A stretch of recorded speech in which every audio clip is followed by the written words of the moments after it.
Mesdames et messieurs, bonjour. Nous allons commencer cette conférence. Désolé pour le retard. Il nous manque encore un ou deux intervenants qui sont avec la délégation et les ministres, mais ils vont nous rejoindre, je l'espère, très rapidement. La préfète Michèle Merly ainsi que le général Boutineau qui commande la brigade de sapeurs-pompiers de Paris. Mais nous allons commencer cette conférence. Merci à tous d'être venus si nombreux. Cette première table ronde, donc, qui a pour intitulé « Quels outils pour sensibiliser et former le grand public aux gestes qui sauvent ?» Alors, vous le savez, c'est une question qui certains se posent depuis longtemps, mais qui fait preuve d'une résonance particulière aujourd'hui, notamment depuis les attentats de novembre 2015. Pourtant, depuis de nombreuses années, certains acteurs de la sécurité civile militent pour cette cause et alertent les autorités sur le manque de formation et de sensibilisation de la population. Depuis 2004, la loi de modernisation de la sécurité civile place le citoyen au cœur de sa propre sécurité, mais ce texte n'a pas toujours été suivi des faits.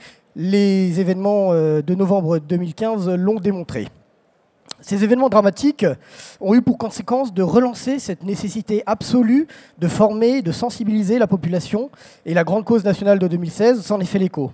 De nombreuses initiatives en ce sens ont vu le jour et ont permis de répondre en partie à la prise de conscience de la population aux lacunes exprimées aussi quant à la formation du grand public aux gestes qui sauvent. Une enquête IFOP Croix-Rouge française a montré qu'un an après les attentats, 55% des Français exprimaient leur crainte d'être confrontés à un risque les mettant en danger, contre 36% il y a 6 ans. Cette même enquête montre que 70% de la population est convaincue de la nécessité de se former, mais que seuls 22% envisagent de le faire. Nous allons donc essayer de comprendre pourquoi et réfléchir aux moyens qui permettront d'améliorer ce taux de population formée. Alors pour ce faire, j'ai l'honneur d'accueillir aujourd'hui de différents intervenants, notamment Cécile Jodogne. Madame la ministre, bonjour. Vous êtes secrétaire d'État chargée de la lutte contre l'incendie et l'aide médicale urgente pour la région de Bruxelles-Capitale.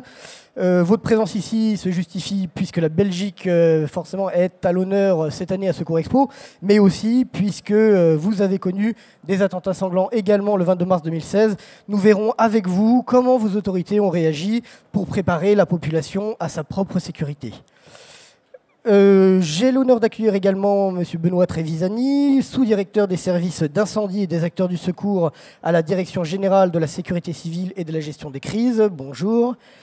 Le professeur Jean-Pierre Tourtier, vous êtes médecin-chef de la brigade de sapeurs-pompiers de Paris. Et avec nous également Monsieur Philippe Testa, vous êtes entre autres responsable du département secourisme de la Croix-Rouge française. Et j'espère que dans quelques instants, nous rejoindrons le général Boutineau qui commande la brigade de sapeurs-pompiers de Paris, ainsi que la préfète Michèle Merly qui est présidente du Conseil national de la protection civile. Alors, je vais tout de suite donner la parole à M. Trevisani avec ma première question. Donc, vous représentez la Direction générale de la sécurité civile et de la gestion des crises. Suite aux attentats de novembre 2015, quelles ont été les actions concrètes qui ont été mises en œuvre par le ministère? Monsieur le ministre de l'Intérieur nous en a dit un petit peu. Tout le monde n'était pas forcément à son discours et je pense que c'est intéressant d'entendre de votre bouche ces éléments concrets qui ont été mis en place. Alors, oui, bonjour à toutes et à tous. Effectivement, au lendemain des attentats du 13 novembre 2015, on a très vite réfléchi au sein du ministère de l'Intérieur pour pouvoir mettre en place un programme qui serait destiné à tous nos concitoyens, au public, dans un souci de résilience et de formation au premier secours.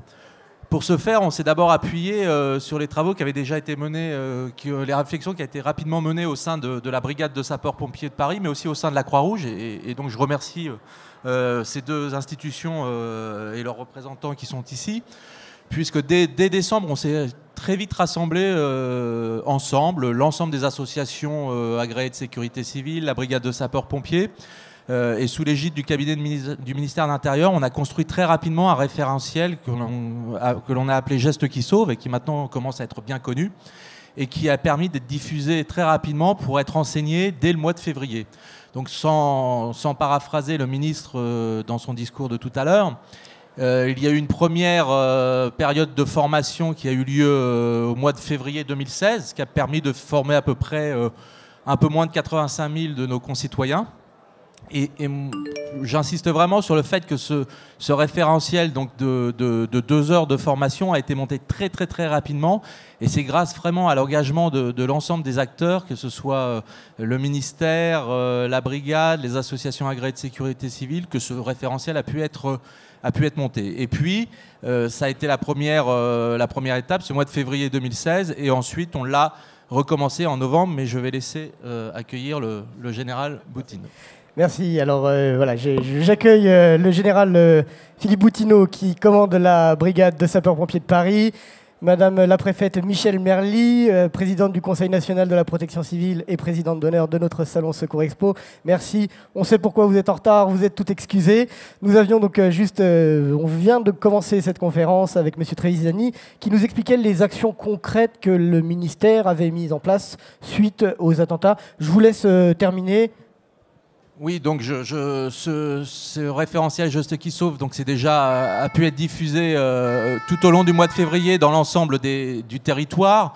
La brigade aussi, mais je laisserai le général Boutineau s'exprimer sur ce point, a organisé aussi des sessions tout au long du mois de février, puis a continué notamment les samedis. Et puis ensuite, en opération ponctuelle, donc cette opération ponctuelle mois de février, ce que je vous disais, à peu près un peu moins de 85 000 personnes formées sur l'ensemble du territoire national. Et puis dans le cadre de la grande cause nationale Adoptons les comportements qui sauvent, nous avons refait une deuxième phase d'initiation au geste qui sauve entre le mois d'octobre et le mois de novembre 2016, où là nous avons eu à peu près 25 000 de nos concitoyens formés. Donc grosso modo, sur l'année 2016, nous avons eu un peu plus de 100 000 personnes formées, ce qui est quand même intéressant sur un référentiel qui a été mis, comme je vous l'ai dit, très rapidement en place à la fin de l'année 2015. Et ces 100 000 de nos concitoyens sont non seulement formés au geste qui sauve, mais ils ont eu aussi l'information qu'ils pouvaient continuer dans d'autres formations, notamment sur le PSC1. Et ce qui est intéressant, c'est que ces 100 000 personnes vont pouvoir irriguer dans leur environnement, dans leur milieu familial, pour inciter leur famille, leurs connaissances à aller se former, que ce soit au geste qui sauve ou au PSC1. Donc c'est vraiment ça, c'était les actions ponctuelles. Après, je pourrais revenir au cours du débat sur les actions plus pérennes qui sont mises en place ou qui vont se mettre en place. Mais ça a été cette réponse immédiate, elle a été efficace parce que tout le monde s'est mobilisé très rapidement. Il y a eu 2 à 3 réunions au cabinet du ministre de l'Intérieur entre le 20 décembre et le 27 décembre, ce qui a permis dès janvier de mettre en place cette formation. Et encore une fois, là, je remercie la brigade de sapeurs-pompiers de Paris et la Croix-Rouge, parce que le référentiel Geste qui sauve, c'est beaucoup appuyé sur ce qu'ils avaient mis en place eux-mêmes de leur propre initiative. Mais cette cohésion et ce rassemblement de toutes les forces pour mettre en place ce référentiel a permis d'être très efficace et très rapide.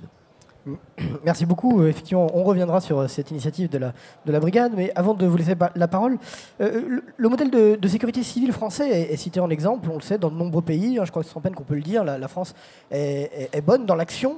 Mais en amont de l'action, c'est vrai qu'il y a encore un gros travail à faire, notamment en termes de prévention, de formation du grand public. Madame la préfète Michèle Merly, vous êtes présidente du Conseil national de protection civile. Quelles sont les préoccupations du CNPC face à cette question ? Merci. Alors, le Conseil national de protection civile est une structure associative qui réunit essentiellement des personnes morales nationales gravitant autour de la notion de sécurité publique, de sécurité civile, dans un souci de partenariat pour essayer de passer au-delà des difficultés que les uns et les autres peuvent avoir à intervenir sur le terrain, puisque c'est une grande chaîne qui doit intervenir, et pour qu'une chaîne fonctionne, il faut que les maillons soient bien assemblés. Or, les maillons, ils sont très nombreux, ils sont aussi bien les pouvoirs publics, les pompiers civils et militaires, les médecins des SAMU, après il y a les volontaires, les pompiers volontaires, ensuite il y a des bénévoles qui sont soit secouristes avec une très bonne formation dans notre pays, puisque c'est une formation quand ils sont secouristes. Être secouriste dans notre pays, ça veut dire avoir une formation de 70 heures minimum. Donc, et puis il y a des bénévoles qui sont des bénévoles engagés dans la volonté de venir au-delà du secours immédiat, dans la durée, apporter leur soutien aux populations d'une façon qui peut durer, c'est-à-dire s'occuper vraiment soit des impliqués, soit des blessés légers, soit des familles qui arrivent et qui sont concernées. Bref, c'est tout ce qui suit l'action directe de secours. Alors le Conseil national de protection civile réunit tout cela, plus des privés, des structures privées, des fédérations, par exemple la Fédération des métiers de l'incendie, pour que le dialogue s'instaure et pour faire des propositions. D'ailleurs, si on a pu si vite mettre en place ce protocole qui vient d'être évoqué en décembre 2015, c'est bien parce que nous avons eu une réunion de notre commission au Conseil national de protection civile qui mettait tout autour de la table aussi bien les pompiers, la brigade, que la Fédération nationale des sapeurs-pompiers, la Croix-Rouge, la protection civile, la Croix-Blanche, Malte, l'ensemble, la 2F2S, l'ensemble des partenaires, et tout le monde a dit il faut qu'on fasse très vite, il faut qu'on apporte une solution. N'attendons pas que l'État édicte une règle, parce qu'il va lui falloir du temps pour l'édicter, pour la préparer. Nous, on a un protocole que mettait sur la table la Croix-Rouge. Ce protocole a été lu en réunion par l'ensemble des autres associations. Ils ont dit top là, on est d'accord. La brigade, le général Boutineau est venu d'ailleurs en réunion du conseil d'administration nous présenter l'organisation qu'il mettait en place. On a regardé comment cette organisation au niveau de la région parisienne et au niveau national pouvait être coordonnée, et on a apporté en réunion la solution en disant nous sommes tous d'accord pour adopter cette formule de 2 heures d'initiation, pas de formation, d'initiation, pour répondre à cette appétence finalement de nos concitoyens. Au-delà de ça, il faut aussi qu'on travaille au Conseil national de la protection civile sur l'ensemble des autres questions. Comment est-ce qu'on associe de façon plus directe la population? Ce qu'on peut voir aujourd'hui, c'est qu'il y a une population qui parfois réagit sans comprendre. On attend les pompiers, on attend les secours, on attend les médecins, on attend qu'ils ne peuvent pas intervenir. Parce qu'il faut d'abord sécuriser les lieux, faire en sorte qu'il n'y ait pas un risque supplémentaire qui vient se rajouter au risque qui s'est effectué. Il faut qu'on puisse répondre, c'est-à-dire donner à la population qui est concernée les moyens de cette première action où elle peut être efficace et non pas en attente seulement. Donc nous travaillons aussi sur toutes ces questions, et le Conseil national de protection civile a pour objectif, parce que c'est une association reconnue d'utilité publique, où donc toutes ces structures se retrouvent pour travailler ensemble et pour élaborer des propositions, élaborer des solutions concrètes que nous pouvons proposer au gouvernement, à la direction notamment de la sécurité civile, de mettre en œuvre pour être efficace. Et cela peut porter à la fois sur la prévention, sur l'action quand les choses se sont produites, et sur la résilience, avec notamment cette attente qui est de plus en plus grande de la part des pouvoirs publics, que les associations puissent intervenir très longtemps après, parce que les pouvoirs publics, eux, les pompiers, les policiers, les pompiers, les SAMU, doivent pouvoir se dégager du terrain pour pouvoir s'adonner à d'autres priorités. Alors qu'il faut quand même accompagner dans une crise, ou même dans une crise, elle peut être individuelle, ou elle peut être collective, ou être une crise majeure. Il faut accompagner pendant quelquefois extrêmement longtemps, parfois c'est des jours, des semaines, des mois. Alors je peux donner un exemple. Dans les attentats de novembre 2015 à Paris, dans les attentats de novembre, on a calculé que les associations de sécurité civile, indépendamment du travail réalisé par les services publics, ont apporté 14 000 heures de participation bénévole à la résolution de la crise. 14 000 heures qui se répartissent globalement 50% en intervention de premier secours et 50% sur l'accompagnement des familles de victimes à accueillir, des impliqués qui n'étaient pas blessés et de tout ce qui gravitait autour des réponses au centre d'information du public, les réponses téléphoniques et l'accueil, comme par exemple le pré-accueil devant des sites sur lesquels il pouvait y avoir pendant quelques jours des demandes de la part des familles. Donc vous voyez que c'est quand même pas négligeable en l'espace d'une semaine d'avoir apporté ces 14 000 heures bénévoles qui sont venus s'associer très directement et se mettre sous la responsabilité des pouvoirs publics. Merci. Alors effectivement, la notion de temps effectivement est importante, de savoir réagir tout de suite, mais aussi dans le temps. Je voudrais m'adresser à vous, mon général. Vous êtes effectivement la brigade de sapeurs-pompiers de Paris à l'initiative de ces initiations suite aux attentats. Est-ce que vous pouvez revenir brièvement effectivement sur ce que vous avez mis en place? Mais ma question est aussi la suivante. On parlait des associations, mais des sapeurs-pompiers. Est-ce aux sapeurs-pompiers aujourd'hui d'assurer encore cette formation, cette initiation dans le temps? Est-ce que c'est une mission qui peut devenir pérenne pour la brigade de sapeurs-pompiers de Paris, par exemple? Bon, merci beaucoup. Bonjour à toutes et à tous. Alors d'abord, pour répondre à la première partie de votre question, dans l'histoire des hommes, vous observerez qu'on ne fait des progrès qu'à la faveur des crises et des enseignements que l'on en tire. Et à la faveur des attentats de novembre 2015, ce qui était évident pour nous, c'est que beaucoup de gens s'étaient retrouvés sur des scènes d'horreur, avaient voulu aider les pompiers, d'abord parce que même si les pompiers vont très vite, entre les premiers qui arrivent et l'artillerie lourde qui va débarquer quelques minutes plus tard, il se passe toujours une phase qui est chaotique et qui sera toujours chaotique.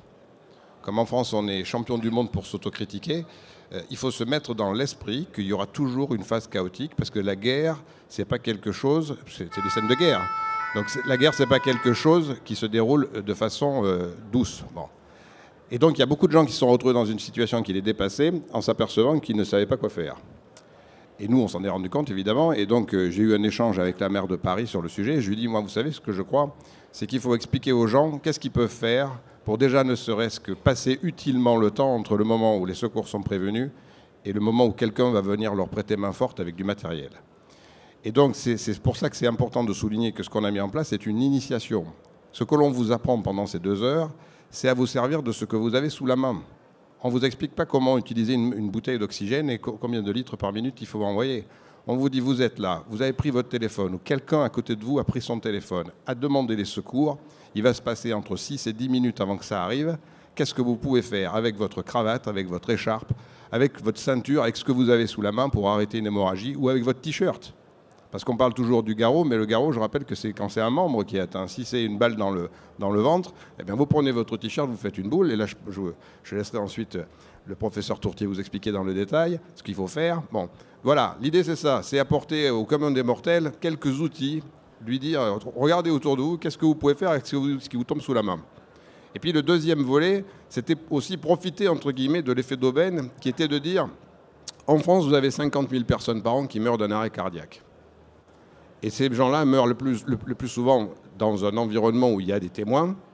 Ce n'est pas toujours des joggers au milieu de la forêt. Et personne ne fait rien. Or, on sait que passer les 4 premières minutes d'arrêt cardiaque, et là je parle encore sous le contrôle des médecins, qui doivent être nombreux dans cette salle, toute minute perdue de plus, c'est 40% de chances de survie en moins. Et le taux de rattrapage des gens qui sont en arrêt cardiaque en France, il est à peu près de 7%, sans séquelles. Avec séquelles, je crois que c'est une vingtaine de pourcents. Donc l'ambition, c'est quoi? C'est d'améliorer ces chiffres. C'est de donner davantage de chances, non pas aux autres, mais à vous, à moi.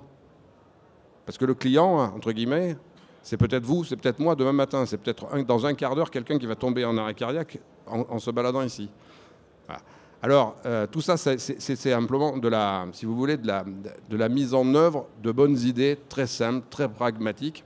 Et puis évidemment, tous les gens à qui j'ai proposé ça, ils ont immédiatement mordu à l'hameçon, quoi. En plus, ça ne coûte pas grand-chose, hein. C'est un peu de temps, de la bonne volonté. Et moi, j'ai dit, à la BSPP, ce qu'on va faire, on va vous ouvrir 6 casernes à Paris, tous les samedis après-midi, et 6 casernes en banlieue. Alors, on fait tourner de manière à ce que ce ne soit pas toujours dans les mêmes quartiers que ce soit ouvert. On a fait ça depuis précisément le 16 janvier 2016. Ça continue, ça continuera jusqu'au mois de mai. Alors pourquoi on s'arrêtera au mois de mai? Parce que l'expérience de l'année dernière a prouvé que le mois de mai, c'est un mois où il y a des week-ends à rallonge. Les gens s'inscrivent, il fait beau, et finalement, au dernier moment, ils décident d'aller faire autre chose que faire du secourisme. Et nous, on les attend, et il n'y a personne qui vient. Alors on est là aussi pour respecter les hommes qui préparent les cours. On ne va pas les faire attendre pour rien du tout. Donc on a décidé qu'à partir du mois de mai, on a arrêté et en septembre, on reprend. Et là, ça m'amène à répondre à la deuxième partie de votre question. Est-ce qu'on doit faire ça sur le long terme? Eh bien franchement, je n'en sais rien. Pour l'instant, nous, on s'inscrit dans le long terme. On va continuer à le faire. Mais il est évident que s'il y a des initiatives politiques qui sont lancées, comme Mme Méadel vient de le dire, c'est-à-dire que par exemple, on défiscaliserait une partie de la formation, eh ben, peut-être que ça sera des outils qui nous permettront à un moment de nous reconcentrer sur des missions qui sont les nôtres et de laisser la main un peu plus au monde associatif qui, par ce biais-là, un biais politique, serait un peu sponsorisé, entre guillemets, pour continuer cette mission. En tout état de cause, au niveau de la brigade de sapeurs-pompiers de Paris, je n'arrêterai pas tant qu'il n'y aura pas d'autres outils pour continuer la mission, parce que c'est tout simplement une question d'humanité. Et que je pense que tous les soirs, si vous vous couchez en vous disant que vous avez fait quelque chose de bien pour les autres, eh ben, ça donne du sens à la vie. Voilà l'esprit. Merci mon général. Ouais. Effectivement, c'est une vraie question en fait, hein, de se dire à qui revient cette mission de formation ou d'initiation ou de sensibilisation. D'ailleurs, les mots des fois sont un peu vagues, on ne sait jamais trop lesquels utiliser. Est-ce que c'est aux acteurs de l'urgence? Est-ce que c'est leur mission? Ou est-ce que c'est celle effectivement des associations? Là, je me tourne vers vous, Monsieur Testa. La Croix-Rouge française, effectivement, c'est un acteur incontournable dans la formation aux gestes qui sauvent. Vous avez beaucoup de recul. Bienvenue à Secours Expo. Vous avez beaucoup de recul face à cette question. Déjà, je voulais avoir un peu votre avis sur ce qui vient d'être dit et savoir aussi si les messages aujourd'hui que l'on dispense à la population sont-ils les bons, tout simplement.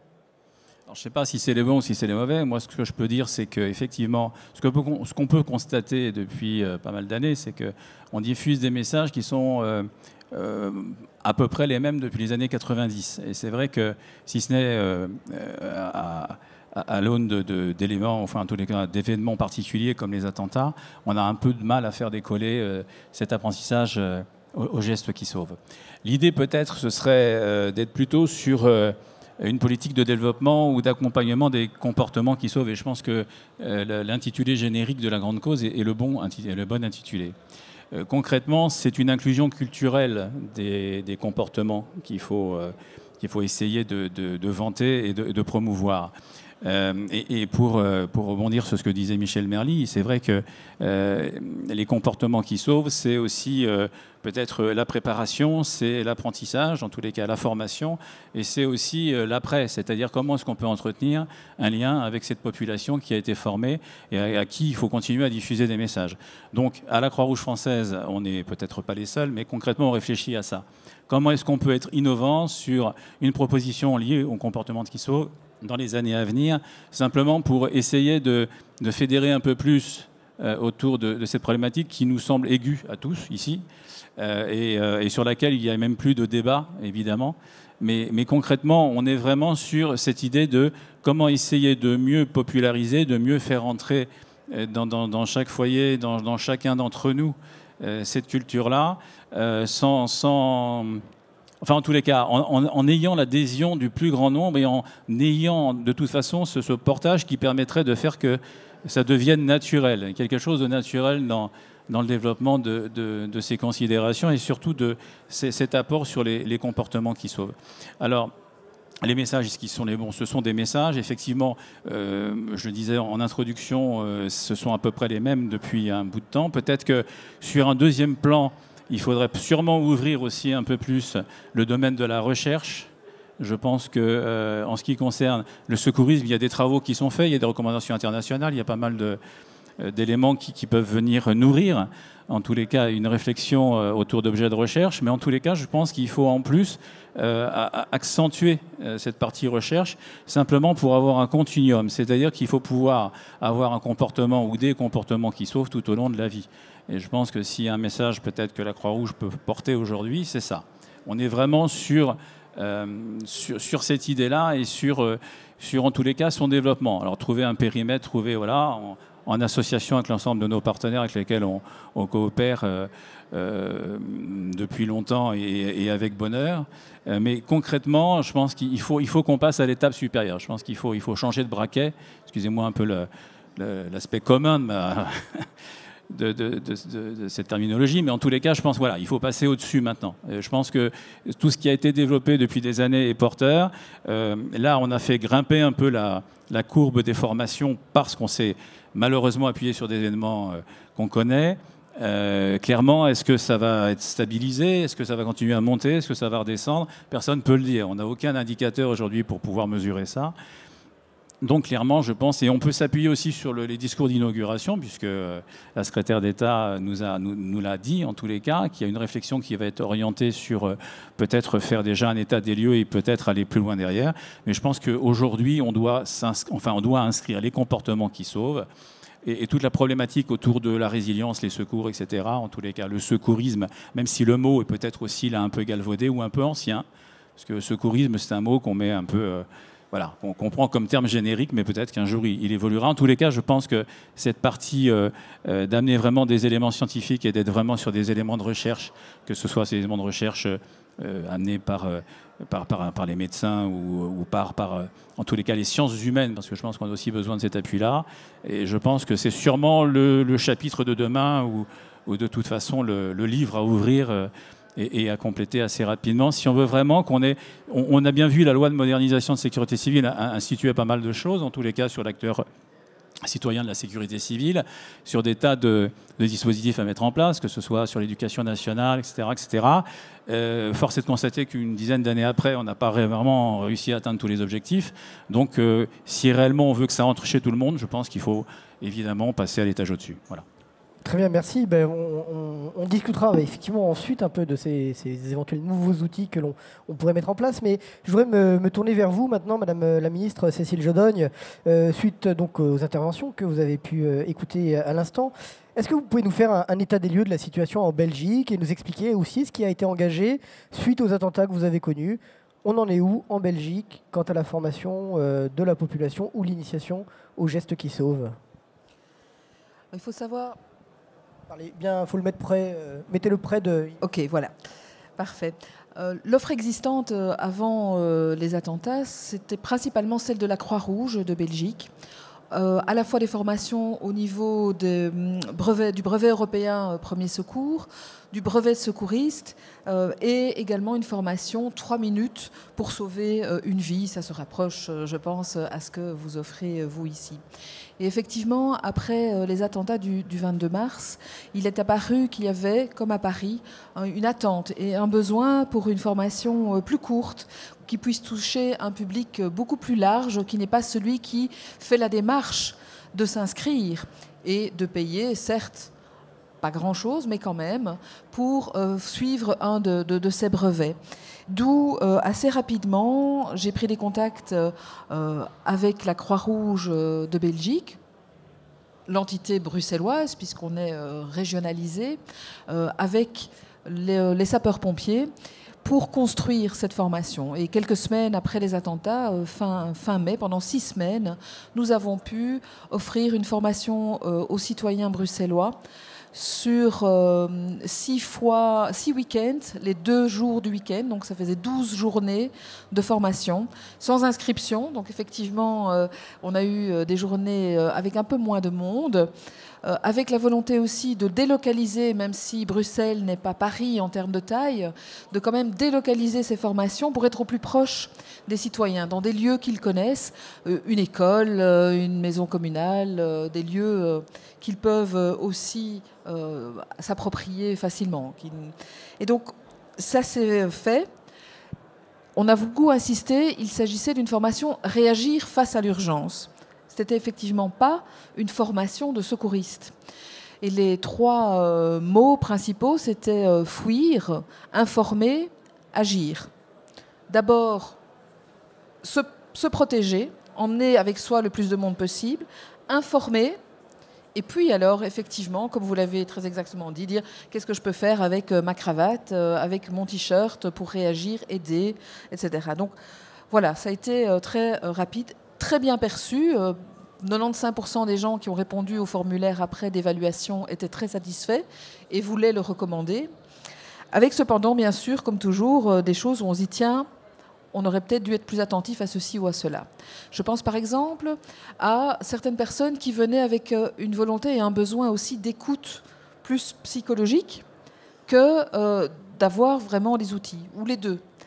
Et donc ce n'était évidemment pas le rôle de ces formations. Et là, il fallait à la fois pouvoir écouter, mais cadrer aussi, ça ne pouvait pas devenir évidemment des personnes qui mobilisent toute la séance, orienter, dire aussi que c'est normal, que les intervenants aussi, et j'ai vu des officiers pompiers ou de la Croix-Rouge qui eux-mêmes, en donnant la formation, montraient cette émotion, et je pense que c'est bien de dire qu'effectivement, voilà, c'est normal, il ne faut pas avoir honte ou peur de cela. Une forte demande pour les très jeunes, des enfants de moins de 15 ans. On avait limité la participation à 15 ans, qui souhaitaient intervenir aussi, ce qui nous a amené à préparer d'autres choses. La difficulté également ensuite, la difficulté non, l'enjeu de sensibiliser au travers de cette formation très courte, de sensibiliser à l'importance d'aller plus loin pour le plus de citoyens possible. Et là, je rejoins tout à fait ce qui a été dit tout à l'heure dans les discours inauguraux ou encore maintenant. C'est vraiment essayer de toucher, de former le plus de monde possible pour pouvoir réagir. Il s'agit bien de donner aux citoyens les outils de devenir acteurs et non pas uniquement de subir les réactions d'urgence. Et quand on dit situation d'urgence, c'était important pour moi aussi de ne pas focaliser sur les attentats, qui étaient évidemment encore très très présents dans l'esprit de tout le monde, mais de donner le message que c'est quelque chose qui, dans la vie quotidienne, et de manière tout aussi dramatique, mais qui paraît moins révoltante qu'un attentat, un accident de train, une explosion au gaz, ou que sais-je. Donc voilà, c'était aussi de passer ce message-là pour tenter qu'au-delà du choc de l'attentat, les gens continuent effectivement à se dire « c'est important que je me forme ». Voilà, la suite, c'est aussi nos agents de sécurité des transports publics, la STIB, qui sont en formation pour le moment même d'ailleurs, d'avoir une formation plus poussée, tout ce que j'ai dit, mais aussi de leur expliquer comment s'organisent les services d'urgence, parce que vous l'avez dit, savoir qu'est-ce qui va se passer, comment vont s'organiser les secours, c'est important pour ceux qui sont dans les stations de métro, principalement, pour qu'ils puissent savoir quoi faire. La pérennisation, maintenant, eh bien, on est dans les mêmes questionnements que vous. On voudrait effectivement pérenniser quelque chose, pas avec la même cadence, mais avec une régularité, en effet. Moi, je suis d'avis qu'il faut que les sapeurs-pompiers soient impliqués directement dans ces formations, parce que c'est une question aussi, je pense, de valorisation de leur métier, de contact continu des sapeurs-pompiers avec la population, avec leurs attentes. C'est aussi, évidemment, une complémentarité. En Belgique, il y a peut-être un peu moins d'intervenants à la formation qu'ici. C'est donc principalement la Croix-Rouge. Donc la complémentarité sapeurs-pompiers, Croix-Rouge. Donc voilà, je crois qu'il y a une grande question à se poser aussi, et c'est celle qu'on se pose là, c'est de rendre obligatoire ou plus systématique aussi ces formations aux jeunes. Je vous ai dit, on a eu beaucoup de demandes de jeunes, très jeunes parfois, d'être impliqués là-dedans. Et donc travailler dans les écoles, travailler effectivement, ou rendre obligatoire une formation pour l'obtention du permis de conduire, travailler avec tous les mouvements de jeunesse. Je pense que c'est vraiment, en démarrant tôt, cette sensibilisation aux gestes qui sauvent, et puis plus loin, à la volonté d'être en capacité d'aider son prochain dans des situations difficiles, qui peuvent être aussi effectivement arrêt cardiaque ou autre. C'est vraiment dès le plus jeune âge qu'on peut le toucher. Voilà. Une dernière chose peut-être, les applications. Je crois que c'est aussi une manière de sensibiliser, et nous avons de jeunes start-up qui se lancent aussi dans des applications smartphone qui interviennent aussi à la sensibilisation et au sentiment de se dire tiens, je peux être utile. Et j'en ai vu ici aussi, par exemple, le Bon Samaritain. Ça, c'est quelque chose, je vais en rentrant vraiment pouvoir creuser cela et voir comment est-ce qu'on peut un peu plus développer ça à Bruxelles. Mais aussi, par exemple, les défibrillateurs. La localisation, inciter les privés qui ont un défibrillateur dans les entreprises, etc., à le rendre public. quand il y a un incident, on puisse tout de suite le faire. On aura une conférence sur ce sujet d'ailleurs, je vous invite à aller. Merci beaucoup pour cette présentation et beaucoup de choses intéressantes sur cette notion effectivement de formation obligatoire. Je me tourne vers vous, monsieur Trevisani. Est-ce que effectivement aujourd'hui finalement on propose aux citoyens de se former et ils disposent? Est-ce qu'aujourd'hui, on ne devrait pas effectivement imposer? Est-ce qu'il y a des choses qui se font ou qui se préparent dans ce domaine? Quelles sont, vous parliez tout à l'heure des actions pérennes qui vont se mettre en place. Est-ce que vous pouvez nous en dire 2 mots? Oui, bien sûr. Donc, ce qui est important et ce qui a été souligné dans l'ensemble des interventions, c'est ce souci de la pérennisation de cette formation. Alors, moi, les chiffres que je vous ai donnés tout à l'heure et les éléments sur lesquels je suis intervenu, c'était des opérations ponctuelles qui avaient été mises en place assez rapidement après les attentats de la fin 2015 et puis après pour relancer. Et dans les chiffres que je vous ai donnés, si vous avez bien suivi, on a vu qu'en février 2016, on avait pu former près de 80 000 personnes et qu'après, sur une période un peu moins longue, mais sur 2 ou 3 week-ends entre octobre et novembre, on avait seulement atteint à peu près 25 000 personnes. Donc il y avait déjà... On sait que les gens, lorsqu'il y a un événement grave, ils sont plus dans un souci de résilience, d'écoute et vont plus facilement se former. Après, lorsque le temps passe, le délai, c'est beaucoup plus difficile de mobiliser.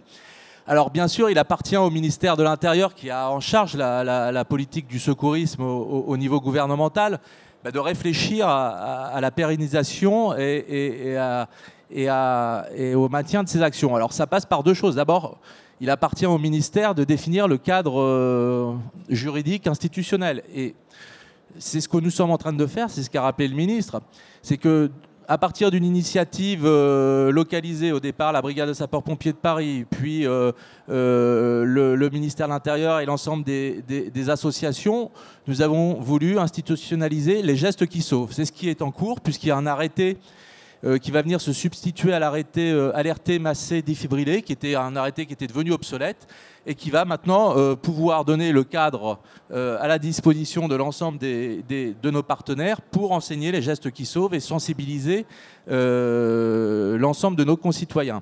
Donc on a déjà, ça permet de développer l'offre, parce que le citoyen, pour suivre le PSC1, ça dure 7 heures, c'est peut-être un peu plus difficile. Au moins, là, il aura un module de 2 heures, immédiatement utilisable. Alors pas forcément, comme le disait aussi le général, on parlait des attentats parce qu'on a connu dans ces dernières années des attentats, mais il y a d'autres incidents ou d'autres catastrophes qui sortent du cadre des attentats. Moi, par exemple, en Italie, on a vu que récemment, l'Italie a été beaucoup touchée par des catastrophes naturelles.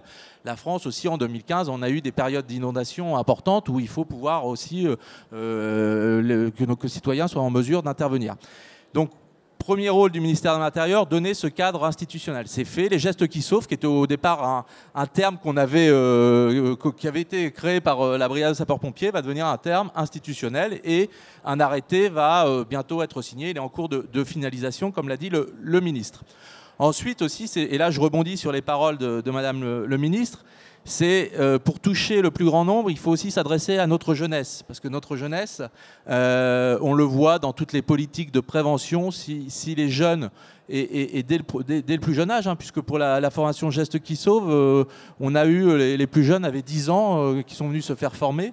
Quand les jeunes, ça vaut aussi par exemple pour la politique de prévention en termes de sécurité routière, quand les jeunes sont sensibilisés, on sait que dans les familles, les personnes sont plus à l'écoute et peuvent répercuter le message.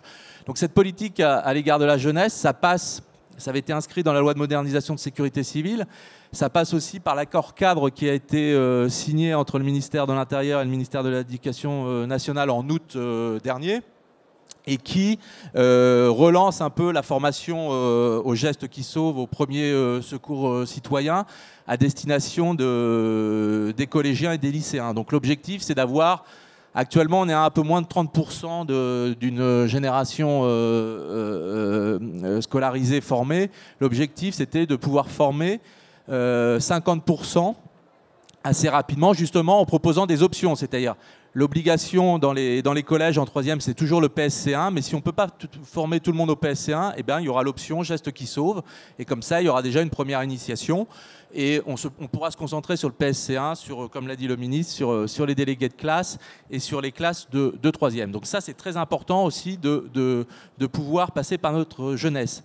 Passer par notre jeunesse aussi, ça va bientôt être institutionnalisé, ça l'a été sous la forme de loi en 2015, par le permis de conduire, puisqu'une loi en 2015 rend obligatoire une formation aux notions de premier secours pour tous les gens qui vont passer le permis de conduire. Les gens qui passent le permis de conduire, généralement, ce sont les plus jeunes. Donc, ce qui va permettre, et ma sous-direction a une réunion dès demain avec la délégation à la sécurité et à la circulation routière pour commencer à travailler sur les questionnaires qui seront bientôt proposés à l'examen du permis de conduire. Donc ça, voilà 2 exemples de pérennisation.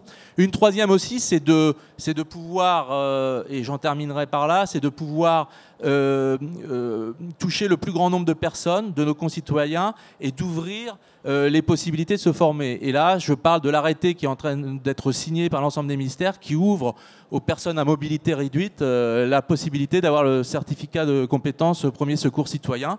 Et ce qui n'était pas le cas jusqu'à présent, et l'arrêté devrait paraître dans les prochaines semaines, mais ça permettra à une personne à mobilité réduite dans la rue, s'il assiste à un événement tragique ou un incident et qu'il faudra intervenir, eh bien de guider une personne lambda dans la rue en lui disant il faut faire tel geste d'urgence en attendant l'arrivée des secours. Donc vous voyez, en résumé, un cadre institutionnel, ouvrir la formation et toucher les plus jeunes. Merci beaucoup. J'aimerais me tourner maintenant vers le médecin et l'opérationnel que vous êtes, professeur Tourtier.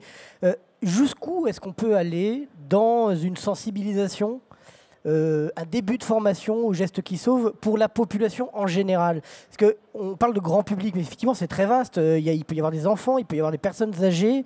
En tant qu'opérationnel sur le terrain, la réaction des premiers témoins peut être importante. Jusqu'où est-ce qu'on peut aller dans cette formation? Est-ce qu'on peut tout demander au grand public? Quand je dis tout, c'est pas utiliser du matériel, on est bien d'accord. Mais voilà, jusqu'où on peut aller? Est-ce qu'il ne faut pas des fois même faire un massage cardiaque? Est-ce que c'est pas aller trop loin? Peut-être, je sais pas. Alors vous avez raison d'insister sur le rôle du premier maillon de la chaîne de secours, qui est la personne qui est disponible et qui va pouvoir réagir. On l'a vécu le 13 novembre avec, on l'a vu, une volonté des Parisiens, ceux qui n'étaient pas en état de dissociation psychique, d'aider les pompiers à réaliser des actes de sauvetage. Et c'est finalement de cette notion qu'on a vécue sur le terrain qu'est sorti ce concept des gestes qui sauvent. Puisqu'on s'est dit, qu'est-ce qu'on peut demander au premier maillon de la chaîne de prise en charge durant les 6 minutes durant lesquelles les pompiers ne sont pas encore là? Et ce qu'on peut demander, on est allé le voir aussi du côté des militaires, parce que finalement, le 13 novembre, on a rencontré des explosions, des balles par arme de guerre, et s'il y a bien un métier qui, au quotidien, expose aux explosions et aux armes de guerre, c'est celui de militaire. Et on a vu que du côté des militaires, on avait appris à ces derniers, pour sauver plus de vies dans les premières minutes après la blessure, à poser des garrots, à réaliser des pansements compressifs, à réaliser finalement ces fameux gestes qui sauvent. Et le général Boutineau, dans la construction de la formation, a voulu 2 choses. D'une part, effectivement, apprendre des gestes qui sauvent en situation d'attentat, avec les moyens que vous avez. Il ne s'agit pas d'utiliser un garrot tactique que vont avoir les pompiers, les médecins, et pour le poser. Ça va être réalisé par les acteurs professionnels, mais avec un t-shirt, une cravate, une ceinture, à par exemple poser un garrot ou réaliser un pansement compressif de fortune avec un t-shirt. À côté de ça, on a aussi pensé, hors de cette énergie qui est générée chez nos concitoyens par la réaction face aux attentats, au quotidien. Et le quotidien, c'est l'arrêt cardiaque. Et c'est pour ça qu'on a adjoint une formation sur les 2 heures, d'1 heure, sur la réalisation de la bonne alerte, du massage cardiaque et de la défibrillation. Finalement, on veut 2 choses. D'une part, avoir plus d'acteurs formés face à un événement exceptionnel pour attendre l'arrivée des secours professionnels. Et puis aussi, et c'est important, et je comprends l'implication de la Croix-Rouge, c'est que ça va donner aussi envie à des gens de quitter de cette zone d'initiation de 2 heures pour aller vers une formation au secourisme qui est d'excellente qualité en France, et peut-être que ça va permettre à plus de personnes d'investir de leur énergie dans une association, qui est la Croix-Rouge, qui est la Protection civile, qui est les Croix de Malte. Et ça, c'est essentiel. Et puis, vous posiez la question aussi, madame, de finalement du maintien dans le temps de cette volonté de la population et de la formation. Je voudrais mettre en exergue quelque chose qui a été réalisé par la préfecture de police et la mairie de Paris, et c'est tout simplement samedi dernier, le samedi qui sauve. C'est quelque chose, finalement, des formations de 2 heures qui sont séquencées dans toutes les mairies d'arrondissement et qui sont réalisées par les pompiers de Paris, par la Croix-Rouge, par la Protection civile, et qui ont quand même formé 4500 personnes en une après-midi, 4500 Parisiens, par les efforts de la mairie, des associatifs, des pompiers, du SAMU, par les efforts de la préfecture de police, ont pu être formés. Et ça, finalement, c'est une bonne congruence entre des acteurs de terrain et la mobilisation des acteurs de la formation. Merci beaucoup. En termes justement d'avenir proche ou même à long terme, comment peut-on concrètement toucher l'ensemble d'un public? On a dit que c'était important effectivement de former la jeunesse puisque ce sont les générations de demain. Mais bon, il n'y a pas que les jeunes. On l'a vu, je crois que les samedis au Geste qui Sauve, c'était surtout des jeunes et des femmes qui sont venus. Les personnes âgées, les hommes étaient moins présents. Déjà, pourquoi? Et comment on pourrait essayer peut-être de rassembler l'ensemble de ce public, ou peut-être de catégoriser finalement le public, plutôt que de s'adresser à un public extrêmement large, de dire finalement il faut un message par type de public. Et il y a l'âge, certes, le sexe peut-être aussi, mais effectivement la catégorie socio-professionnelle. Est-ce qu'on ne peut pas aller vers les entreprises privées également, vers, Juliette Merdel l'a annoncé aussi, de former les agents d'État, les agents territoriaux. Est-ce qu'on peut aller plus loin là-dedans dans ce message? Michel Merli peut-être? D'abord rebondir sur quelque chose que vous avez dit qui me paraît très très important, Madame la Ministre, c'est qu'il ne faut pas séparer la crise du quotidien. Chaque année, nous avons dans notre pays 20 000 morts des accidents de la vie courante et 46 000 décès subis. L'action d'être un citoyen pouvant être actif est une action qui est non seulement valable dans des cas extrêmes d'attentats et de crises majeures, mais qui s'exécute aussi et qui a besoin de s'ancrer dans le quotidien, parce qu'à chaque moment, comme le disait très justement le général tout à l'heure, il peut y avoir un arrêt cardiaque qui se produit quelque part. Donc, ne pas séparer le quotidien de la crise. Pourquoi? Parce que si on est capable, dans le quotidien, d'être un acteur positif, à ce moment-là, la crise, c'est quoi? On met le turbo. Mais on a déjà la formation. On n'invente pas une formation simplement pour la crise. On met en place une formation parce que nous en avons besoin dans le quotidien. La deuxième chose, c'est que nous sentons bien qu'il y a effectivement une modification à la suite de ces graves événements qui apportent toujours leur lot d'amélioration, de conséquences positives à tirer de ces dramatiques événements. Nous voyons bien qu'au-delà du secourisme, qui est celui de la première réaction, il y a lieu aussi de former tous les bénévoles auxquels on demande d'apporter un secours dans la durée. Alors, ce n'est pas un vrai secours, c'est un soutien à la population dans la durée. Et c'est aussi une première réponse en matière psychosociologique, c'est-à-dire qu'on s'est rendu compte qu'il y avait un certain nombre de bénévoles qui peuvent être secouristes ou pas secouristes, qui, apportant leur soutien, peuvent, parce qu'ils n'ont pas été formés au soutien psychologique, avoir une parole qui fâche, un mot maladroit, face à une victime ou face à quelqu'un qui est impliqué, face à la famille. Donc nous rendons compte aujourd'hui qu'il y a un nouvel élément qu'il faut prendre en considération, c'est une formation dans ce domaine psychomédico, dans un nouveau domaine pour lequel jusqu'à présent, les choses n'étaient en dehors des CUMF et en dehors des spécialistes des cellules psychologiques, des intervenants bénévoles ou même un certain nombre d'acteurs engagés, secouristes, n'ont pas eu la chance d'avoir une formation leur permettant d'être absolument certains de ne pas commettre de maladresse, parce qu'une maladresse dans un moment comme celui-là peut toucher toute la vie de quelqu'un. Donc je crois qu'il y a ces nouveaux éléments qu'il nous faut prendre en compte. D'abord, le quotidien, et d'autre part, des formations qui vont au-delà de ce qu'on apprenait. C'est vrai, nous avons une très bonne formation de secouriste, elle dure 7 heures. Un simple secouriste dans notre pays, il est formé 7 heures. Et un secouriste qui intervient, c'est-à-dire qui intervient sur le terrain, ce qu'on appelle... Le mot secouriste, il a un double sens.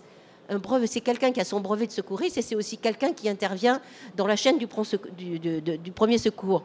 Donc, pour ce qui concerne les secouristes, ils ont 70 heures de formation. C'est une formation qui est extrêmement lourde quand ils interviennent en lien avec les services de pompiers.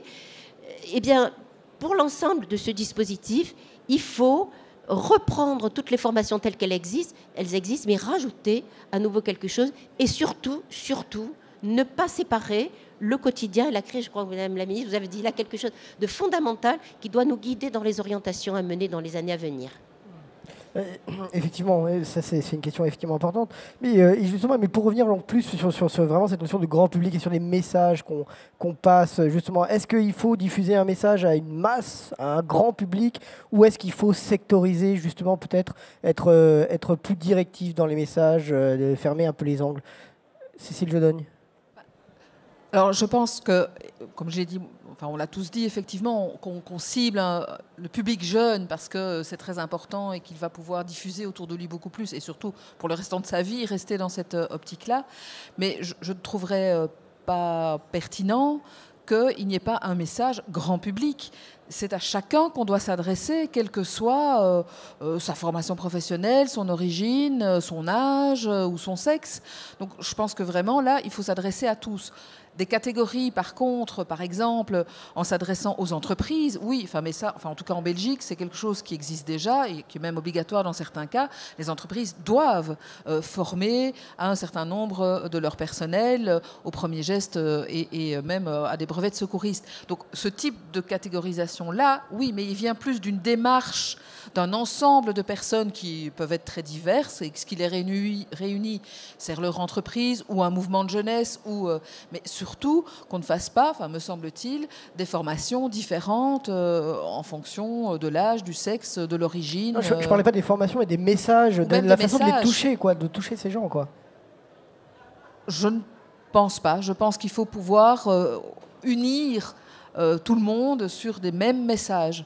Alors, on ne parle pas de la même manière à un enfant de 10 ans qu'à un adulte de 45 ans, on est bien d'accord. Mais même par rapport à cela, peut-être qu'il faut se mettre à niveau de l'enfant de 12 ans pour que tout le monde comprenne, y compris l'adulte, mais qu'il n'y ait pas des messages différents. Enfin, c'est mon point de vue. Je ne suis pas une professionnelle du secours, mais plutôt quelqu'un qui suit du terrain et en contact avec la population. Enfin, vous aussi. Mais... Monsieur Trevisani, vous voulez réagir? Oui, je vais rebondir sur ce qu'a dit Madame le Ministre. Je ne suis pas sociologue ni publicitaire, mais c'est vrai que c'est important. Le message doit être unique et pour chacun, pour l'ensemble, de nos concitoyens. Après, dans le rôle du ministère, et là, moi, je parle au nom du ministère. Le ministère, comme je l'ai dit, c'est de donner un cadre, c'est de favoriser l'accès aux formations en ouvrant le plus possible. Mais après, on voit quand le cadre est donné. Ça n'empêche pas d'encourager, et même sans d'avoir des initiatives locales ou des initiatives nationales dans des groupes particuliers. Je pense à plusieurs cas. Par exemple, la secrétaire d'État aux victimes a parlé de l'accord qui a été signé avec les villes moyennes, les grandes et villes moyennes de France. Je sais aussi qu'à Paris, par exemple, les bailleurs sociaux, il y a des formations qui sont faites aux gestes qui sauvent à l'initiative de la mairie de Paris. Et on a aussi, comme dernier exemple, d'abord dans les entreprises aussi, où il y a des métiers où c'est obligatoire d'être formé au secourisme, que ce soit dans l'armée, dans la police, la gendarmerie, enfin, tous les métiers au sens large de la sécurité. Et puis aussi, moi, j'ai des initiatives. On a reçu au ministère plusieurs assurances qui aussi veulent développer au profit de leurs assurés. Alors, sur le volontariat, bien entendu, L'assurance ne va pas dire vous aurez une meilleure police d'assurance si vous êtes formé au geste qui sauve. Mais vous voyez, on donne le cadre général, un message unique à l'ensemble de nos concitoyens, mais ce cadre général, s'il est bien compris, s'il est bien diffusé, il permet d'être repris dans des initiatives locales et dans tous les milieux. Je pense que c'est ce qu'il faut viser et non pas sectoriser des messages pour les 10-15 ans, les 15-18 ans, les femmes, les hommes. Non, je pense que vraiment le message est unique. C'est aussi le message, il est unique pour la grande cause nationale Adoptons les comportements qui sauvent au travers des messages diffusés sur les radios ou à la télévision. Je parle au nom du ministère de l'Intérieur et aussi en mon nom propre. Pardon, juste un mot pour dire, il y a une déclinaison qui doit être après faite, un message global et des déclinaisons. Par exemple, nous sommes dans une société qui est vieillissante. Nous avons beaucoup plus de personnes âgées, tant mieux, on vit plus longtemps, mais ça veut dire qu'à partir d'un certain âge, il faut avoir une attitude de protection qui est un petit peu différente. Il y a beaucoup de chutes à domicile, qu'il faut intervenir les pompiers, les services de secours et les secouristes des associations. Il y a beaucoup d'attention à porter qui sont alors spécifiques à certains groupes, comme par exemple, effectivement, les personnes âgées, auxquelles, au-delà du message général, il faut apporter une attention particulière pour qu'elles adoptent une attitude particulière qui est plus particulièrement liée à cet âge. Il y a une attitude plus particulière à apporter à l'école par rapport à certains risques pour les enfants, parce qu'ils courent, parce qu'ils se déplacent, parce qu'ils font du vélo, quelquefois en oubliant. Donc il y a une attention particulière qui est de la prévention à ce moment-là, de la prévention, mais évidemment, la prévention et la formation, il y a quelque chose qui va ensemble. Un message global, je crois qu'on est tous d'accord là-dessus, parce qu'il doit être audible de tous les citoyens, et après, des déclinaisons dans tous les milieux auxquels on peut être rattaché en fonction de son âge, de son activité et de ses attaches particulières. Voilà. Et je crois qu'il y a aussi, en particulier, quelque chose à faire dans le domaine domestique. On sait que dans les 20 000 morts de la vie courante, il y a beaucoup de morts domestiques et beaucoup d'accidents domestiques, puisque ça correspond à 500 000 blessés par an, donc c'est quand même énorme. Et là aussi, il y a peut-être des préconisations et des informations préalables à donner qui ne sont pas de la formation, mais qui sont des informations utiles à l'ensemble de la population et à des populations spécifiques pour des cibles spécifiques. D'accord. Philippe Testa, je pense que vous pouvez réagir sur cette question. Oui, tout à fait, parce que ce que je disais tout à l'heure est démontré là, c'est-à-dire qu'on est sur une problématique systémique, c'est-à-dire que c'est tout un système qui touche tout le monde, c'est vraiment une problématique globale.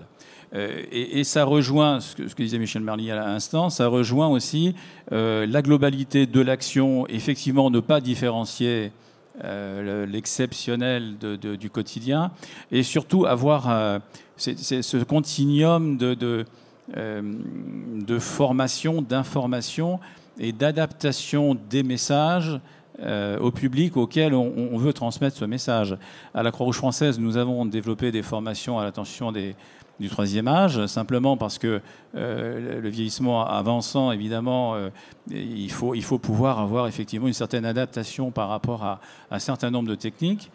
Clairement, je pense que il faut vraiment qu'on réfléchisse à ce continuum et à savoir qu'il faut faire des liens et non pas, évidemment, mais je pense qu'on est tous d'accord là, pas sectoriser les choses, vraiment faire des liens entre ce qu'on peut proposer aux enfants, ce qu'on peut proposer ensuite aux adultes, on va passer des enfants peut-être aux adultes, et ensuite ce qu'on peut encore proposer ensuite aux personnes vieillissantes. Avec cette idée aussi de lien constant, je pense que la problématique de la protection civile de façon générale, c'est qu'il faut un lien constant avec la population. Aujourd'hui, on a des technologies qui nous permettent de le faire. On parlait des applications tout à l'heure. Les réseaux sociaux sont d'importance. On sait que des réseaux sociaux permettent aujourd'hui de retrouver, en tous les cas, de localiser des personnes qui, lors de catastrophes, sont enfuies sous la neige, etc., etc. On a des exemples aujourd'hui. Et je pense qu'il faut vraiment qu'on s'attache à examiner ça, à refaire, encore une fois, je le répète, mais c'est peut-être mon obnubilation de la journée, mais en fait, en tous les cas, de la recherche sur ce domaine. À la Croix-Rouge française, on fait un peu de recherche parce qu'on héberge le Centre mondial de référence en premier secours, qui est un un centre qui est à l'initiative de la Fédération internationale de la Croix-Rouge et Croissant-Rouge et qui est hébergé et géré par la Croix-Rouge française, qui nous permet d'avoir des contacts internationaux réellement avec le monde entier, d'avoir des échanges de pratiques, d'avoir réellement en tous les cas, c'est même plus qu'une amorce, mais vraiment un package avec du knowledge management à la clé, c'est-à-dire qu'on peut vraiment avoir beaucoup de référencement. Et cette idée, rien que pour la France, d'avoir ce continuum autour de cette problématique des comportements qui sauvent, je pense que c'est vraiment peut-être faire entrer cette considération qui nous occupe tous réellement dans le XXIe siècle et donc évidemment en association avec l'ensemble des partenaires. Alors justement, je voudrais rebondir sur cette notion un peu d'application. Est-ce que, à l'heure aujourd'hui du numérique, est-ce qu'on peut envisager des formations complètement dématérialisées? Peut-on former les gens sans qu'ils se déplacent finalement aujourd'hui? Est-ce que c'est quelque chose d'envisageable? En fait, il y a des applications qui sont développées. Je voudrais mettre en exergue l'application Bon Samaritain, qui offre quelque chose pour le quotidien et quelque chose pour l'exceptionnel. Pour le quotidien, c'est d'une part donner à des gens qui sont inscrits et qui attestent d'une formation de secourisme la position des défibrillateurs. Et puis, d'autre part, les mobiliser pour, en attendant que le défibrillateur arrive, réaliser un massage cardiaque pour ces fameuses minutes. Qui change tout entre quelqu'un qui bénéficie d'un massage cardiaque avant l'arrivée en 7 minutes des pompiers de Paris et ceux qui n'en bénéficient pas, il y a 70% de mortalité dans l'un et beaucoup moins dans l'autre. Donc on est vraiment dans des premières minutes qui sont essentielles. Et puis à côté de cela, à côté du quotidien, il y a l'exceptionnel. Et sur cette application, là encore, on se met en relation avec un équivalent des MOOC, c'est-à-dire des vidéos tutoriels qui vous apprennent à réaliser un pansement hémostatique, un garrot de fortune dans ces situations exceptionnelles, qui vous rappellent aussi par vidéo comment on réalise efficacement un massage cardiaque. Et là, on touche une population large. Et ça, le fait de ne pas avoir de formateur physique, on va dire, quelqu'un qui est là aussi pour corriger éventuellement certains gestes, ça ne peut pas être problématique? Ça peut vraiment s'envisager comme ça? Alors je crois que ce qui est fondamental de garder à l'idée, c'est que c'est mieux d'être massé par 3 pompiers de Paris beaucoup plus costauds que moi pendant les premières minutes avant l'arrivée des médecins, mais ce n'est pas forcément la norme. Donc ce qu'il faut vraiment enseigner à nos concitoyens, c'est qu'il vaut mieux par exemple un mauvais massage cardiaque que pas de massage cardiaque du tout. D'accord. Il nous reste juste donc 10 minutes. Il y a une réaction en général. Je voulais juste apporter un élément par rapport à ce que vient de dire le professeur Tourtier. Bon, évidemment, on a tout un tas de vidéos qui sont mises en place. Enfin, je pense que si dans les magasins de bricolage, on est capable de vous expliquer avec une petite vidéo comment on pose du carrelage, on doit bien pouvoir vous expliquer comment on fait un massage cardiaque. Je sais pas. Il n'y a pas besoin d'avoir fait d'études supérieures pour ça. Et nous, ce qu'on fait aussi, ce que vous a pas dit Jean-Pierre Tourtier, c'est que quand on décèle à l'appel au téléphone, quand l'opérateur des pompiers décèle un arrêt cardiaque, il demande à la personne si elle est formée, il lui indique que les secours sont partis, mais qu'il va falloir commencer le massage cardiaque en attendant qu'ils arrivent, et par téléphone, il lui fait faire le massage cardiaque. Et ça, on le fait tous les jours. On reçoit à la brigade de sapeurs-pompiers de Paris, on reçoit tous les jours 5700 appels. On fait partir 1300 fois par jour les secours. Donc tous les jours, quand vous passez au centre de prise d'appel, le centre de traitement d'alerte, vous entendez régulièrement des gens qui disent « Bon, monsieur, madame, maintenant vous allez m'écouter, vous allez mettre votre téléphone sur haut-parleur et je vais vous donner le top pour appuyer sur la cage thoracique. Voilà, c'est très important, etc. » Donc on a progressivement augmenté comme ça le taux de survie. Bon, je ne vous dis pas que c'est exceptionnel, mais si ça ne représente que 2% et que vous êtes ce 2%, ou que c'est quelqu'un qui vous est cher, qui est ce 1 ou 2%, ça change quand même beaucoup le regard sur ce genre de pratique. Donc je pense que le message doit rester le même, mais les vecteurs qui permettent de le transmettre sont multiples. Et il ne faut pas se priver, il faut tous les utiliser. Voilà. C'est intéressant parce qu'effectivement aujourd'hui on le sent bien, on cherche à démocratiser finalement le geste du secouriste. Mais est-ce que finalement on ne paye pas un peu aujourd'hui le fait que pendant longtemps quand même il fallait un diplôme pour être secouriste, ils ont eu tous les noms qu'on voulait, AFPS, c'est bon, on les connaît. Mais et aujourd'hui, finalement, on se dit, voilà, on a un peu placé le secourisme sur un piédestal et qu'aujourd'hui, on en paye un peu les conséquences parce que les gens ont peut-être un peu peur de se former ou se disent, voilà, c'est pas pour moi. C'est pas finalement le regard qu'on peut porter aujourd'hui là-dessus. Non, mais justement, c'est pour ça, et j'en reviens toujours à ce que je disais précédemment, c'est les gestes qui sauvent, justement, cette sensibilisation, cette initiation, c'est vécu comme une première étape. Et lors, ça fonctionne et lors des sessions de formation qui ont eu lieu en février, qui ont eu lieu en octobre, novembre, et même qui ont lieu dans les casernes ouvertes par la brigade, il y a l'information pour dire, voilà, vous avez une formation à la sensibilisation, mais vous pouvez, si vous souhaitez, franchir une étape supérieure et partir vous former au premier secours citoyen. Donc, aussi, le geste qui sauve, ça a été vécu comme et réalisé et rédigé comme une première étape pour inciter à aller plus loin, comme dans toute formation. Et je pense que ça, c'est aussi très important de pouvoir d'ouvrir un panel de formation. Certains voudront peut-être s'arrêter juste au geste qui sauve, d'autres aller beaucoup plus loin et après s'engager, devenir formateur et avoir tout un champ de possibles ouvert devant eux. C'est un réel objectif recherché par ces sensibilisations aujourd'hui ? Ah oui, tout à fait, puisque dans la sensibilisation, il y a à la fin une communication en disant, voilà, vous pouvez vous former plus en avant en secourisme, et on donne les adresses des associations agréées de sécurité civile et des lieux, l'ensemble des lieux, des associations agréées de formation où les gens peuvent, dans leur département, aller se former. Très bien. Alors juste, la table ronde est bientôt terminée. Je voudrais savoir si dans le public, est-ce qu'il y a des questions ? Oui, alors on va en profiter. Je ne sais pas si on pourra passer le micro à tout le monde. J'ai vu la première main qui s'est levée là-bas. N'hésitez pas à vous présenter. Oui, bonjour à toutes et à tous. Étienne Deloison, formateur de la Croix-Rouge pour la partie santé et sécurité au travail. Ancien sapeur-pompier volontaire, ancien ambulancier et ancien secouriste de la Croix-Rouge. Je suis étonné qu'on débatte de ça encore en 2017. Je suis un ancien frontalier belge et jusqu'à 18 ans, je pouvais capter la RTBF. Et tous les jours, avant 20h, ou le journal, il y avait un spot sur la sécurité routière. Et je m'en souviens encore. Je ne comprends pas qu'en France, on paye des impôts pour pouvoir avoir une télévision d'État, des radios d'État, et qu'on ne les oblige pas à passer ce genre de choses depuis très longtemps. Pas forcément sur la sécurité routière, parce qu'on a vu que finalement les Français s'intéressent peu à ça et qu'on n'est pas les Anglais avec des trucs très crash, mais que deuxièmement, on ne voit même pas, en dehors des reportages sempiternels sur la BSPP, ceci, cela, etc., qui sont très bien faits, mon général, je ne dis pas le contraire, mais on ne sensibilise pas les gens au quotidien, tout simplement. Et nous, on voit le dégât aussi dans le secourisme du travail. La plupart des gens qui viennent se former viennent pour eux et pas pour l'entreprise ou dans un premier chef. Donc c'est bien la preuve qu'ils attendent quelque chose de nous. Donc je m'étonne qu'en 2017, je découvre Secours Expo pour la première fois. On parle encore de médiatisation du secours en France, alors que nous payons tous des impôts et que dans nos impôts, on a des médias d'État. Voilà ma réflexion. Alors, qui veut répondre effectivement, cette question peut se poser. Finalement, est-ce à l'État de diffuser des spots ? Il en existe. Et est-ce que ce n'est pas le rôle de la grande cause nationale 2016 moi, aussi ? Je veux bien répondre parce que j'ai été déléguée interministérielle à la sécurité routière. Et justement, cette idée d'une minute chaque jour de sécurité routière m'était apparue comme une très bonne idée.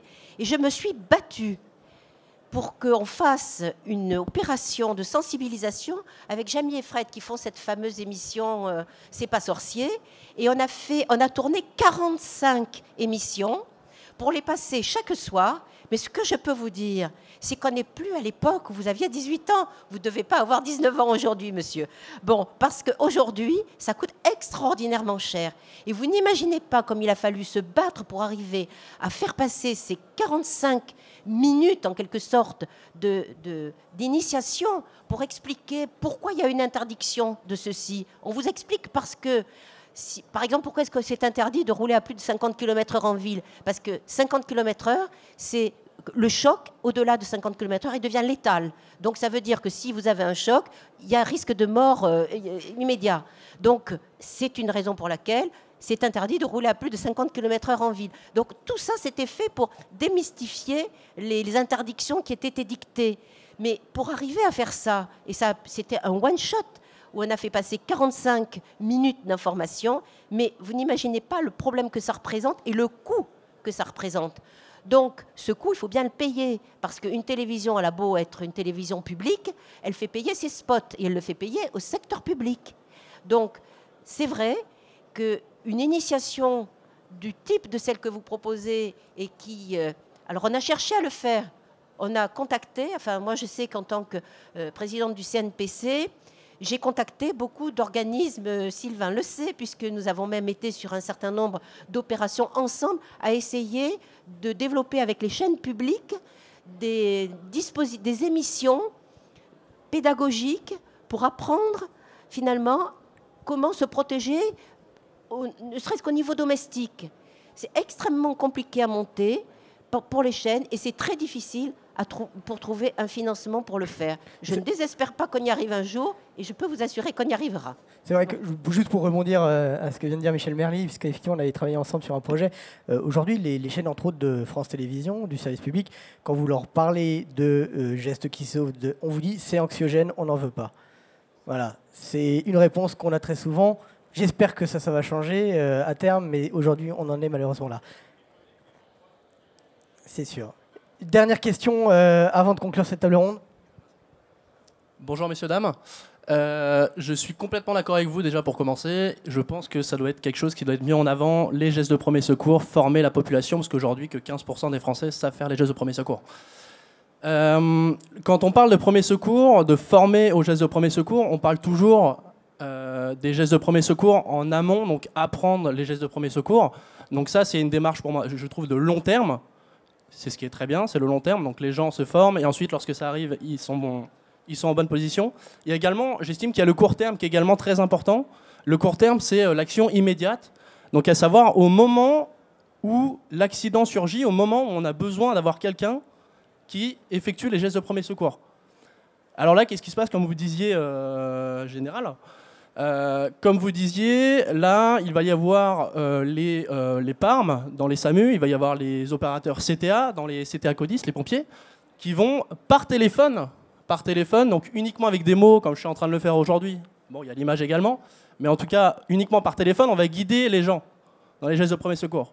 Est-ce que, la question justement, est-ce que vous pensez qu'il ne faille pas également mettre l'accent sur ce court terme pour offrir aux opérateurs CTA, offrir aux PARM des moyens innovants, comme on a avec des applications par exemple aujourd'hui, des moyens innovants pour mieux guider les personnes qui font face à un incident.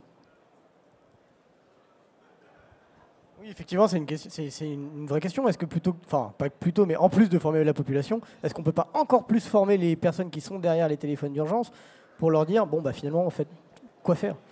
Alors vous avez raison d'insister sur ce point et on essaie de faire modestement la recherche sur cela. Je voudrais le mettre en exergue par deux choses qui ont été développées à la brigade. D'une part, le fait de faire réaliser des massages cardiaques par les gens même de fortune, là encore, par des gens qui sont à proximité de la victime, et d'autre part la pose de garrot.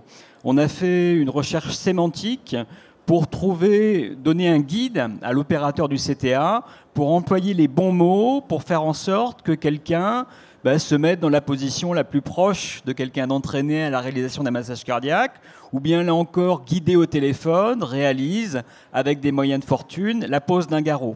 On a essayé de faire réaliser d'abord ces tutoriels pour la réalisation d'un massage cardiaque et la pose d'un garrot sur un faible échantillon de personnes. On a effectué des retours pour voir si les gestes avaient été à peu près bien réalisés. Par ailleurs, on a eu des séances de formation de la population qui nous permettent de voir les mots qui sont compris par la population en général et finalement de réaliser un tutoriel audio, comme il en existe dans le grand public, pour faire réaliser des gestes. L'avenir serait probablement à l'envoi de vidéos ou des choses comme ça qui pourraient avoir une valeur pédagogique instantanée supérieure, mais ça fera l'objet de recherches ultérieures.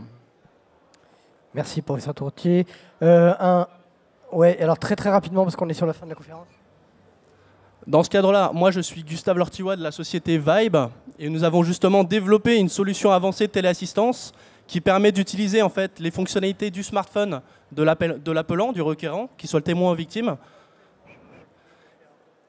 Et tout ça, justement, on va utiliser les fonctionnalités du smartphone et tout ça sans téléchargement. Donc la personne appelle classiquement le 18, le 15 ou le 112. Elle va recevoir automatiquement un texto avec un lien web. Elle clique sur le lien web et instantanément, elle rentre en communication totale avec l'opérateur l'opérateur va pouvoir faire un diagnostic de qualité grâce à l'utilisation de la caméra arrière du smartphone, par exemple. Donc voilà, il y a un certain nombre de choses et des moyens pour guider la personne avec l'envoi de documents, etc. Donc je vous invite à... Merci. Bah, écoutez, on vous invite à aller sur le site de monsieur qui est un très bon communicant. En tout cas, je vous remercie, messieurs, mesdames, madame la ministre, d'avoir participé à cette conférence et pour ce petit one-man show de dernière minute. Merci à tous. N'hésitez pas à revenir aux prochaines conférences. Merci, au revoir.